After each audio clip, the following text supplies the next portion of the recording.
তারেক রহমানের সরকার শুরুটা আমাদের কাছে খুবই ভালো লাগছে, কারণ যা প্রতিশ্রুতি দিয়েছেন, আপনার কৃষকদের কার্ড, দরিদ্র জনগণের জন্য কার্ড, এরপরে আপনারা দেখেছেন যে যুদ্ধের কারণে আমাদের জ্বালানি তেলের কি সংকট, এই সংকট এখন আছে। এখন কোনো পেট্রোল পাম্পে কিলোমিটারের পর কিলোমিটার লাইন ধরে, কোনো লাইন ধরে না। এরপরে দেখবেন একটা অসময়ের বন্যা হয়েছে সুনামগঞ্জ, বলিবাজার ওইদিকে। এই অসময়ের বন্যায় তিনি সাথে সাথে প্রতিশ্রুতি দিয়েছেন যে আমরা 3 মাসের কৃষকদের যে ক্ষতি হয়েছে, আমরা 3 মাসের সেই ক্ষতিপূরণ আমরা দেব। এটাই তো হলো ব্যবস্থাপনা, এটাই তো হলো দক্ষতা, এটাই তো প্রশাসনকে এবং জনগণকে ঠিক মতো পরিচালনা করার নিদর্শন। তাই মানুষ বলছে যে শুরুটা খুব ভালো, এটা কি কন্টিনিউ করবে? ভাই, যার প্রথমটা শুরু, যার সকালটা ভালো তার সারাদিনটাই ভালো, এটি একটি ইংরেজি প্রবাদ। আমরা বিশ্বাস করি ভাবেই যাবে। উপস্থিত ভাই ও বোনেরা, আমি দুটি ছোট্ট কথা বলে আমি শেষ করব। এখানে সবাই বলেছেন, যিনি নিজেকে শ্রমিক বলে দাবি করেছেন শহীদ রাষ্ট্রপতি জিয়াউর রহমান, তার স্ত্রী গণতান্ত্রিক আন্দোলনের এক অভূতপূর্ব আপসীন নেত্রী, তিনি বলেছেন আমি শ্রমিকের স্ত্রী। আজকের এই বিশাল শ্রমিক সমাবেশে তার জ্যেষ্ঠ পুত্র, আমরা জানি যে অনেক কাজ থাকার পরও অনেক কাজ তিনি সেখান থেকে না গিয়ে তিনি এখানে এসেছেন।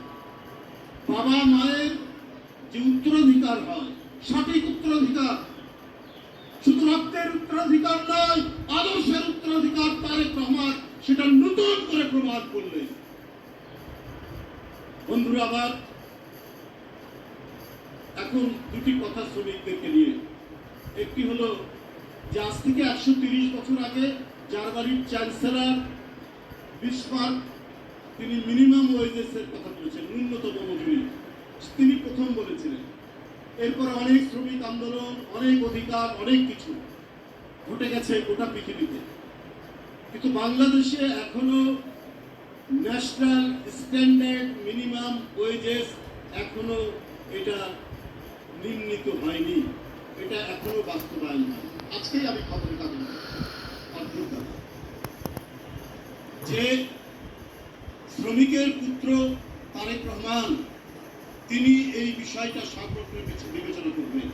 এই যে জাতীয় ন্যূনতম মজুরির যে বিষয়টি, আজও পর্যন্ত সেটা নানাভাবে হয়েছে, তাকে স্ট্যান্ডার্ড ন্যূনতম মজুরি এখন পর্যন্ত। এছাড়াও শত শত শ্রমিক, তাদের নামে লেবার কোর্টে মামলা, তাদের নামে লেবার ট্রাইব্যুনালে মামলা, প্রায় 27,500 মামলা, এটার কোনো প্রতিকার এখনো পর্যন্ত।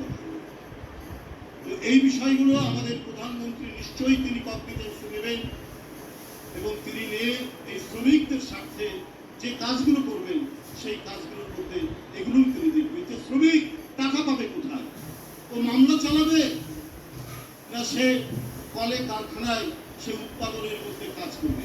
আজকের সভ্যতার চাকা সত্য শ্রমিকদের শ্রমে, সত্য শ্রমিকদের ভাবে, সমস্ত কিছুই তো শ্রমিকদের রক্তে। তাদের ন্যূনতম মজুরি এটা নিশ্চিত করা দরকার। পাশাপাশি আজকে জুট মিলগুলো বন্ধ, এই জুট মিলগুলোকে কিভাবে আবার রিভাইভ করা যায়, কিভাবে সচল করা যায়, এর ফরওয়ার্ড লিঙ্কেজ, ব্যাকওয়ার্ড লিঙ্কেজ করে এগুলোকে করা যায় কিনা একটা জাতীয় পলিসি করে এই জুট মিলগুলোকে, যাদের অনেক অনেক সম্পত্তি আছে, কিন্তু এই সম্পত্তিগুলো কাজে লাগিয়ে আবার জুট মিলগুলোকে সচল করলে আমাদের লক্ষ লক্ষ শ্রমিক বাংলাদেশেই তাদের কর্মসংস্থান। দেশনেত্রী বেগম খালেদা জিয়া আদমদি জুট মিলের সামনে তিনি 210 মেগাওয়াট বিদ্যুৎ কেন্দ্র করেছিলেন, 80 মেগাওয়াট গাজীপুরে। এই সমস্ত খুব পরিকল্পিতভাবে ষড়যন্ত্র করে এই আপনার বিদ্যুৎ কেন্দ্রগুলি বন্ধ করে দেওয়া হয়েছিল। সেক্ষেত্রে আত্মীয় স্বজনকে বেশি টাকায় প্রাইভেট কুইক রেন্টাল করার জন্য এই সরকারি বিদ্যুৎ কেন্দ্রগুলো বন্ধ করা হয়েছে।